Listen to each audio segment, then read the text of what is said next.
welcome back to Homestead Corner. Today we are canning up some cream cheese for the pantry.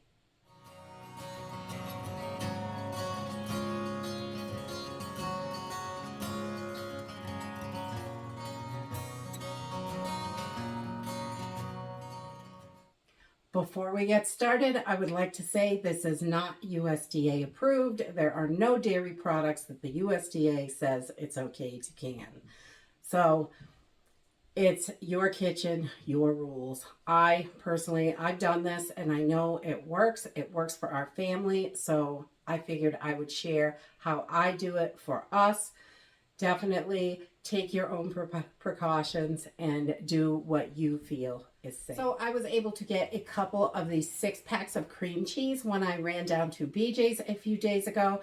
And this was a really good buy. It landed up being like $1.75 for an 8-ounce package of cream cheese. So I thought I would grab them and I picked up 2 of these, so I'm going to do 12 bars of cream cheese today, and we're going to put them in 8-ounce jars, so 1 bar per jar, and we are going to can these up. And so let's go ahead and get started. This is really a super simple and easy project. So I've got my cream cheese and I've left it out on the counter to bring it to room temperature. So once everything is down to room temperature, that's where I want it. And I've preheated my oven to 200 degrees. We are going to melt this down in the oven. So I'm just going to take chunks of it and put it in my jar. You can pre-cut everything if you want. And I'm just going to press this down with a spoon and try and get all that air out. So we're just going to press this down, get as much of that air out as we can. That way we can fit it in the jars, because we want to try and I like to do 8-ounce jars with this. That way it's 1 block in the jar. And don't worry, the rims are going to be a disaster. And that's okay. There's no way to avoid that, really.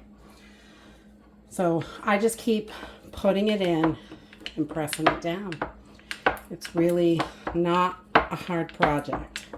And the same as your other cheeses, you can do other types of cheeses, block cheeses, this way as well. We have recanned nacho cheese. This is already processed, so it's got everything in it. You don't really need to add anything. And these are going to be a little full to start with, but once it melts, it's going to go right down in where you want it. So I'm going to just get this last piece in there, kind of push that in. And it is going to sink a little bit because there's still some air bubbles in there, you can see. And it's not going to be perfect. Some people go with chunks. I've seen tons of people do this different ways. This is just how I do it for my family, because cream cheese is, sometimes you can't find it. And when you do, it's really expensive right now. So I found this deal at BJ's, so I thought I would grab it and get some into the pantry. So I'm just going to put that over in my pan that we're going to put it in the oven with, and we will get another block going.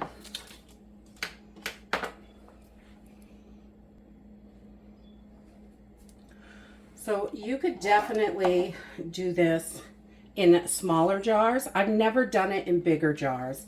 8-ounce is the biggest I have done. So, and I'm sure this works because it worked out lovely. And it really has a nice consistency. I will show you that at the end, the consistency of it, because it is really, really nice still. It's just like fresh. We just pop a jar in the fridge when we're ready to use it. And it is delicious.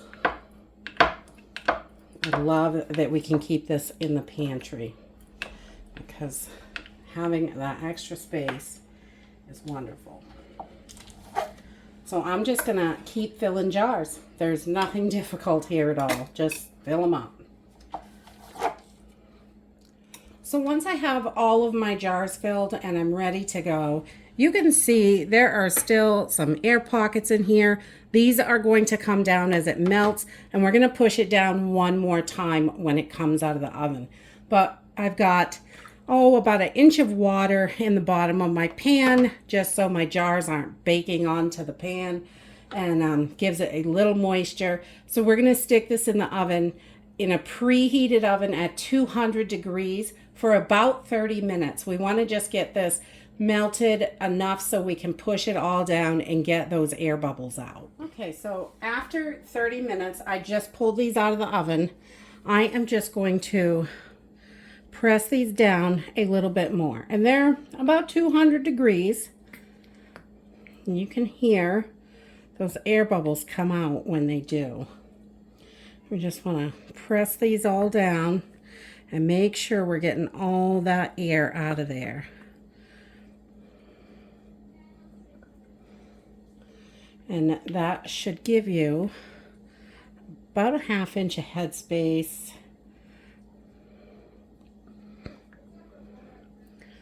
for your cream cheese. Once you get that all down in there.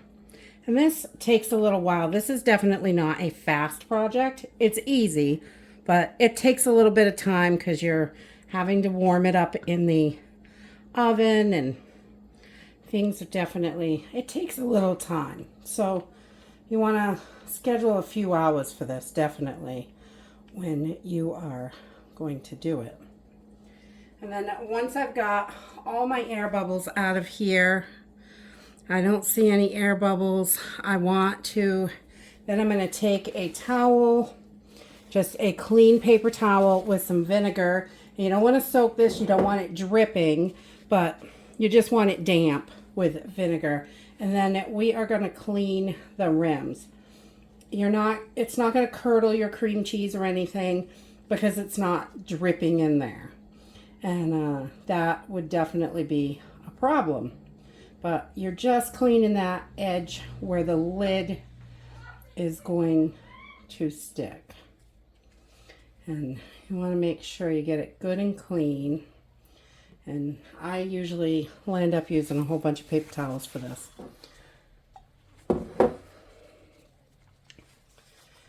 And just a little bit of white vinegar, and you can see when it's nice and clean.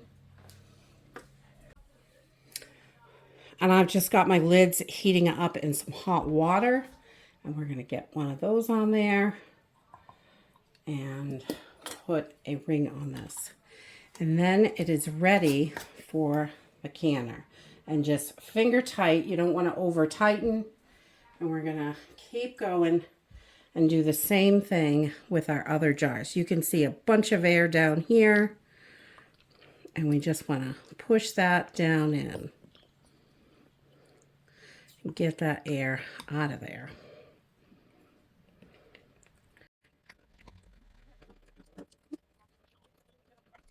Just once you get all those air bubbles out, you're good to go. That's another really big pocket there.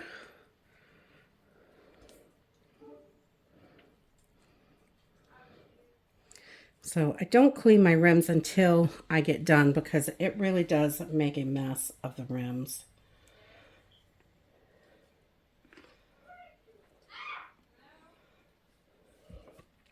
When you're pressing this all in, you can see little air bubbles pop, and then you can get all that down in there.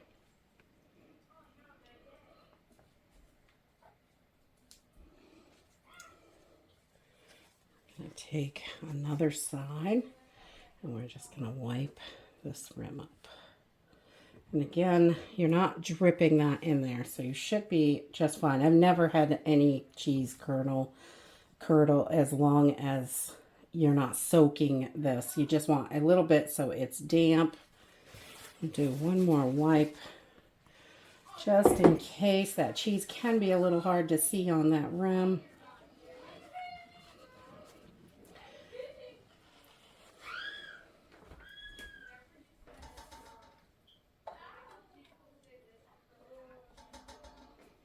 And we're going to add our lid and our ring. And they're ready for the canner. So once I have all my jars filled, I'm putting them in the canner, and I like the water to be about 200 degrees, about the same as the jars that came out of the oven. You don't want the water too hot or too cold because we don't want any jars to crack.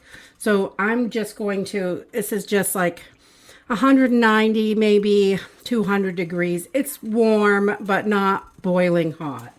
So I'm just gonna bring this up to a boil. Once this gets to a boil, I'm gonna can this and process it for 30 minutes at a full rolling boil. So we're just gonna cover this up and get her going. And that's it for cream cheese. It's really easy to do. It takes a little bit of time. It's definitely time consuming, but worth it to have it in the pantry. If you can't find it, can't afford it, because things are just getting so expensive. So it's nice to have it there when you need it. So we will have plenty for the holidays, for baking and things like that, different meals that we love, and it's already on the shelf. And before we go, I just wanted to share the consistency with you. I think it is a great consistency. We really like it. And here is the cream cheese inside, and it's still nice and creamy. So you can see it spreads really nice on crackers. It cooks up the same. It's just perfect to have in the pantry. We really enjoy having it. And I like a little hot pepper jelly with my cream cheese. And it is so good and yummy.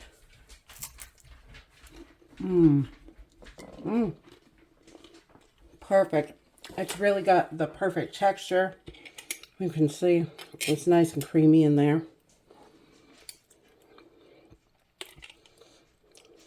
And we really enjoy being able to have this on the shelf. And that's it. If you like this video, give me a thumbs up. Subscribe. I'll see you in the next video. Bye.